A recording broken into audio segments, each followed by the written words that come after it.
The day Ronnie threw the crumpled divorce papers at my feet is stuck in my memory like a scar. I remember just standing there, frozen, as he said those chilling words. "I've sold the house because I'm moving in with her. It's over, Jenny." I was 34 then, a devoted homemaker to our son Henry, who was barely 13. Our life, as I knew it, shattered in that single moment. I was blindsided, naive, and utterly unprepared for what was to come. Ronnie and I met when I was 19, and he was 26, a charming man working at a pharmaceutical company's main office. I was a fresh high school graduate, working as a receptionist at one of its subsidiaries. His attention flattered me. I was young, inexperienced, and he seemed like a dream come true. Our whirlwind romance led to an unplanned pregnancy. And before I knew it, we were married in a modest ceremony. Life then was simple, or so I thought. I devoted myself to our home and to Henry. Ronnie was often busy, his presence in the house dwindling over the years. I didn't question it. I was too caught up in the day-to-day of raising our son and managing our home. The day he left, everything crumbled. I was forced to confront the reality that had been lurking beneath the surface of our seemingly happy life. Ronnie's infidelity, his growing distance, the signs were all there, but I had chosen to ignore them.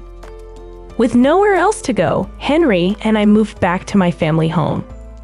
My sister Lima and her husband were not exactly welcoming. Their cold stares and hushed conversations made it clear that we were burdens, intruders in their settled life. I felt lost, a high school graduate with no significant work experience, suddenly tasked with finding a job to support myself and my son. The job market was intimidating, each rejection a blow to my already fragile state. But I had Henry to think about, a young boy thrust into a world of adult problems. It was during this time of desperation that I found a job at a call center. It was far from ideal, but it was a start, a glimmer of hope in the darkness that had enveloped my life. The job was challenging, with long hours, irate customers, and a constant buzz of activity. But it gave me a sense of purpose, something I had lost in the chaos of my personal life. As I navigated the complexities of the corporate world, I realized how sheltered I had been. My lack of knowledge, particularly about legal matters like divorce and alimony, had left me vulnerable, at the mercy of Ronnie's whims. This realization fueled a fire within me. I vowed to never let myself be so helpless again. I immersed myself in learning, in understanding the world beyond the confines of home and family. As Henry grew, I saw the impact of our situation on him. He was quiet, more reserved than his peers, his eyes often holding a depth that was too mature for his age. But he was resilient, adapting to our new life with a strength that I admired. Our journey was just beginning, a path filled with struggles and revelations. In those struggles, I found a strength I never knew I had, and in those revelations, a determination to fight back and claim what was rightfully ours. Life at my sister Lima's house was a daily reminder of how far we have fallen. Her husband Mark barely concealed his disdain, often remarking, "Jenny, you need to find your own place soon. We can't support you forever." The pressure was relentless. I scoured job listings daily, each rejection deepening the sense of despair. But it was Henry's quiet resilience that kept me going. Despite the turmoil, he focused on his studies, his determination unwavering. One day, I stumbled upon a job opening at a customer service center. It wasn't glamorous, but it was a chance. The interview was nerve-wracking. I sat there, feeling out of place in my outdated suit, my resume embarrassingly thin. "Why do you want this job?" the interviewer asked. I wanted to say, "I have no choice." But instead, I mustered a smile and said, "I'm looking for an opportunity to learn and grow." To my surprise, they offered me the job. It was a contract position, but it was a start. I remember the mixed emotions I felt telling Lima and Mark, relief. But also for Henry's. The job brought a stinging sense of inadequacy as Mark remarked, "Finally, you can start contributing." The challenging, fast-paced environment and endless calls were overwhelming, but I persevered. Driven by the need to provide for Henry and to prove to myself that I could stand on my own, I settled into the routine. Reflecting on my marriage with Ronnie, I couldn't help but feel a sense of betrayal. The late nights, unexplained absences, whispered phone calls, I had brushed them off, believing in the illusion of a happy family. The truth was that Ronnie had been living a double life, and I was just a convenient facade. This realization fueled anger within me. Anger towards Ronnie for his betrayal and towards myself for my naivety. A conversation with a coworker, a single mother like me, opened my eyes. She asked, "Did you get any alimony or child support? You know you're entitled to it, right?" Stunned, I realized I had never considered it. Ronnie had left us with nothing, and I had just accepted it. Determined to make things right, I began to educate myself, reading books and searching online for information on divorce and family law. The more I learned, the more I understood the extent of Ronnie's manipulation. Then, a call from Henry's school changed everything. He had been in a fight, and when I arrived, I discovered a young man pushed to his limits. "He called you a gold digger," Henry said, his eyes fiery with anger. "He said you were after Dad's money. I couldn't let him say that about you." I was speechless. The pain and humiliation of our situation had reached my son, poisoning his world. It was a wake-up call. I couldn't let Ronnie's betrayal define us any longer. That night, as I watched Henry sleep, I made a vow. I would fight back. I would reclaim what Ronnie had taken from us, not just for my sake, but also for Henry's. For Henry's sake, it was time for Ronnie to face the consequences of his actions. The small apartment we eventually moved into was a far cry from the home we once shared with Ronnie, but it was ours. The walls were bare, the furniture minimal, but it represented a fresh start. Henry adapted quickly, his resilience continually surprising me. He threw himself into his studies with a fervor that was both impressive and concerning. "I want to do well, Mom, for us," he would say, his determination shining through his words. I had been working at the call center for a year now. The job was still demanding, but I had grown more confident and adept at handling the challenges. The sense of achievement was small, but it was there, a constant reminder that I was more than Ronnie's discarded wife. One evening, as Henry and I were having dinner, he looked up from his plate and said, "Mom, do you ever think about Dad?" The question caught me off guard. Ronnie was a subject we rarely touched upon. Sometimes, I admitted, but not in the way you might think. I think about what he did to us, how he left us with nothing. Henry's eyes darkened. "I hate him for what he did. He thinks he can just walk away without any consequences." His words struck a chord in me. The anger, the sense of injustice that had been simmering within me found resonance in Henry's words. "You're right," I said, my voice steady. "He shouldn't get away with it." Over the next few weeks, I began to research more about divorce and family law. I learned about alimony, child support, and the legal avenues available for redress. The more I learned, the more empowered I felt. Then a breakthrough came. I discovered that in cases of infidelity, the betrayed spouse could file for alimony even years after the divorce, under certain conditions. This information was a revelation. Ronnie had cheated, and I had proof. The late-night calls, the secret behavior, it all added up. Emboldened by this discovery, I approached a lawyer. She was sympathetic, her eyes reflecting an understanding that went beyond professional courtesy. "You have a case," she said, "but it won't be easy. Are you ready for this?" I nodded, my resolve firm. "I'm ready for myself and for Henry." The lawyer laid out a plan. We would file for alimony, citing Ronnie's infidelity and his failure to provide financial support after the divorce. The process would be long and possibly contentious, but I was prepared. I had to be. Henry was supportive, his quiet strength a constant source of comfort. "We'll get through this, Mom," he assured me. "We're in this together." The day we filed the lawsuit, I felt a mix of emotions, fear, anxiety, but above all, a sense of righteousness. Ronnie had wronged us, and it was time to seek justice. And it was time for him to answer for his actions. As the legal proceedings began, I braced myself for the backlash. Ronnie was not going to take this lying down. But I was no longer the naive young woman he had left behind. I was stronger, wiser, and ready to fight. The legal battle against Ronnie was like opening a Pandora's box. The lawyer's investigation unearthed more than just infidelity. It revealed a web of lies and deceit that Ronnie had woven over the years. As we sat in the lawyer's office one afternoon, she presented us with a file. "This is more than I expected," she said, her tone serious. Ronnie wasn't just unfaithful. He was living a double life. The documents in the file painted a damning picture. Bank statements, credit card bills, and photos were evidence of Ronnie's secret life, a life filled with luxury and indulgence, all while neglecting his family. The lawyer pointed to a photograph. It was Ronnie looking carefree and happy with a woman who was not me, his arm wrapped around her. My heart clenched at the sight, but I steeled myself.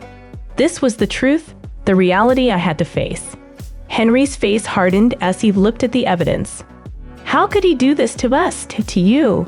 His voice a mix of anger and disbelief. "We'll make him pay for this," I said, my voice firm. "He can't get away with it." The lawsuit took a toll on us.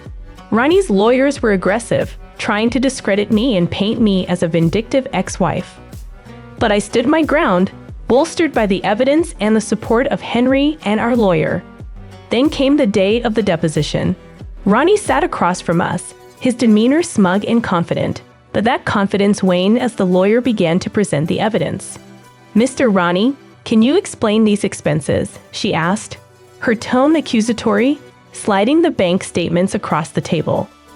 Ronnie's eyes flicked over the documents, and I saw a flicker of panic. "These are personal expenses. They have nothing to do with my marriage."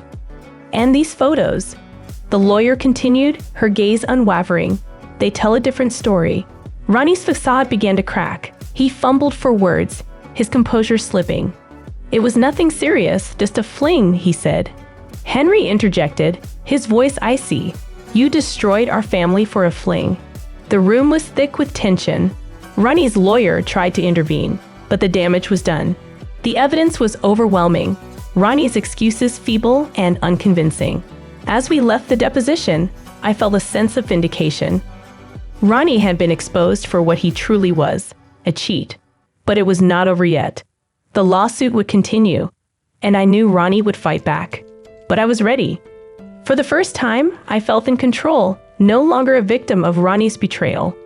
I was fighting back, not just for myself, but for Henry and the life we deserved. The lawsuit against Ronnie was dragging on, each hearing more contentious than the last. But amid this turmoil, a surprising development unfolded. One evening, Henry came home with a peculiar look on his face. "Mom, you won't believe what happened today," he said, a mix of amusement and disbelief in his voice. "What happened?" I asked, curious. "I had a job interview today at a pharmaceutical company. Guess who the HR manager is?" I felt a chill run down my spine. "Not Ronnie," I whispered. Henry nodded. "Yes, Ronnie. He didn't recognize me at first. I guess he'd forget his own son's face." The irony was bitter. "What did you do?" I asked, a part of me anxious about the encounter. Henry's eyes gleamed with a cold fire.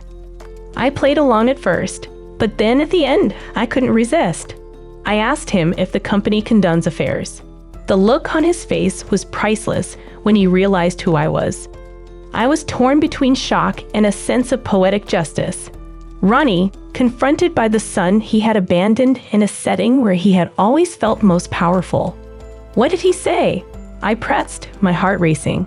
He denied it, of course. So I pushed further. I asked how he could sit there, interviewing me when he destroyed our family for his own selfish desires. Henry's voice was bitter, but there was a sharp sense of triumph too. He was speechless. I left him there, stewing in his guilt. The revelation was staggering. Ronnie now faced with the consequences of his actions in the most unexpected way. "It's a twist of fate that seems almost too fitting," I remarked. "But why did you go to that interview?" I asked, still trying to wrap my head around the situation. Henry's response was simple yet profound. I needed to see him face to face, to show him that despite everything, he didn't break us. We're still here, and we're fighting back. The aftermath of Henry's encounter with Ronnie at the job interview sent ripples through our ongoing legal battle. Ronnie, now aware that his own son stood against him, became increasingly desperate in his defense. Our lawyer, Miss Carter, called us for a strategy meeting. Ronnie's lawyers are pushing for a settlement, she informed us as we sat in her office. But given the evidence and Henry's testimony, I think we can push for more. What do you want to do? I looked at Henry, seeking his opinion. His jaw was set, his determination clear. We go all the way, he said firmly. He needs to be held accountable, not just financially, but morally too. Miss Carter nodded, her expression resolute. Good. Then let's prepare for the next hearing. It's going to be a tough one, but we have the truth on our side. The hearing was indeed challenging, but Ronnie's lawyer tried to paint a picture of a remorseful man who had simply made a mistake. However, Miss Carter was relentless, presenting evidence of Ronnie's deceit and his neglect of his family responsibilities. Ronnie himself took the stand, his demeanor a mix of defiance and feigned contrition. I regret the pain I caused my family, he said, his voice lacking genuine remorse. But I believe the settlement offered is fair and just. His words rang hollow, and I felt the surge of anger. How could he stand there, playing the victim after all he had done? It was then that Henry spoke up. Fair and just, he challenged, his voice steady but filled with emotion. Was it fair to abandon your family, to lie and cheat while we struggled to make ends meet? The courtroom fell silent, the weight of Henry's words hanging in the air. Ronnie looked at his son, a flicker of guilt perhaps crossing his face, but it was too late for regrets. After deliberation, the judge ruled in our favor. The settlement was significantly more than what Ronnie had offered, a tangible acknowledgement of the harm he had caused. As we left the courthouse, a sense of vindication filled me. It wasn't just about the money, it was about justice, about holding Ronnie accountable for his actions. We did it, Mom, Henry said, a hint of a smile on his lips. We finally made him pay. The legal victory over Ronnie was more than just a win in court. It was a reclaiming of their dignity and a step towards healing. However, the story didn't end there. The consequences of Ronnie's actions started to unravel his life, both professionally and personally. A few weeks after the trial, Jenny received a call from an old acquaintance who worked at the same pharmaceutical company as Ronnie. Jenny, have you heard about Ronnie? She asked, her voice tinged with a mix of shock and gossip. No, what happened? Jenny inquired, a sense of curiosity mixed with apprehension. He's been demoted, she revealed. After your lawsuit, the company did their own investigation. Turns out he was using company resources for his personal affairs. They've transferred him to a remote factory, practically a career death sentence. Jenny sat in stunned silence. Ronnie, once the rising star of his company, now faced the repercussions of his actions in the most fitting way. His career, the one thing he had valued over his family, was crumbling. Henry listened quietly as Jenny shared the news. Good, he said simply, but his eyes reflected a deeper sense of satisfaction. He's getting what he deserves. But the retribution didn't stop there. Ronnie's social circle, once a tight-knit group of colleagues and friends, started to distance themselves. His reputation, tarnished by the lawsuit and the company investigation, became a liability. Jenny heard from various sources about Ronnie's fall from grace. How he had to sell his apartment to cover the settlement and legal fees. How his second wife, the woman he left them for, struggled to adjust to their new diminished lifestyle. It was a harsh reality, the one that Ronnie had brought upon himself. His choices, driven by selfishness and deceit, had led to his undoing. As Jenny reflected on these developments, she realized that this was not just about revenge, it was about justice. The universe was righting a wrong. Ronnie, who had once seemed untouchable, was now facing the consequences of his actions. One evening, Henry and Jenny talked about it, the discussion more reflective than vengeful. "Do you feel sorry for him?" Henry asked, his voice neutral. Jenny paused, considering the question. "No," she finally said, "but I do feel a sense of closure. It's as if a chapter has finally ended, allowing us to start anew." Henry nodded in agreement. "Yeah, it's time to move on, to focus on our lives." With the legal battle behind them and Ronnie facing the consequences of his actions, a new sense of freedom enveloped their lives. It was as if they had been released from a dark cloud that had loomed over them for years. Their small apartment, once a symbol of struggle, began to feel more like home, a place where they could rebuild and look towards a brighter future. They redecorated their home, turning it into a reflection of their new beginning. The once bare walls were adorned with artwork, and shelves were filled with books and memories. Henry, now more relaxed and focused, excelled in his studies. His passion for learning had transformed from anger and a desire for justice into a genuine love for acquiring knowledge. One evening, Henry shared his excitement about applying for a research internship in the summer. "That's wonderful, Henry," Jenny said, feeling a surge of pride. Their conversations shifted from the past to the future, discussing travel, places to visit, and experiences they hoped to have. The atmosphere in their living room had changed, and conversations now revolved around the future. During one evening coffee session, Jenny brought up a topic on her mind. "Henry, have you thought about dating? You know, meeting someone special." Henry chuckled, a bit embarrassed, and admitted he was ready to start dating. Jenny smiled, seeing it as a victory after everything they had been through. Jenny had grown in her role at the call center, finding fulfillment, and even mentoring new employees. The job that was once a necessity had become a source of satisfaction. During dinner, Henry suggested inviting Grandma to live with them, bringing warmth and connection to their home. With Grandma now part of their household, their home felt fuller, brimming with laughter and stories from the past. Grandma's presence brought a sense of completeness and a connection to their roots that had been missed. As they sat together, Grandma shared stories of her youth, emphasizing the tapestry of life's experiences. "Our journey had been tumultuous, marked by pain and struggle," Jenny reflected. "But it had also been a journey of growth and resilience." Henry, more confident and driven, had become an embodiment of that resilience. His academic pursuits flourished, and he began dating someone he met at university. Seeing Henry happy and fulfilled filled Jenny with indescribable joy. Beyond the call center, she found a sense of purpose by volunteering at a local community center, helping other women facing similar challenges. Sharing her story and lending a listening ear brought a fulfillment she had never known before. One night, as they sat on their balcony, looking at the stars, Henry asked a gentle question. "Mom, do you ever think about Dad anymore?"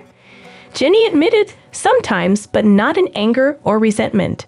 I think about how far we've come since then, how he was a part of our story, but not the defining part."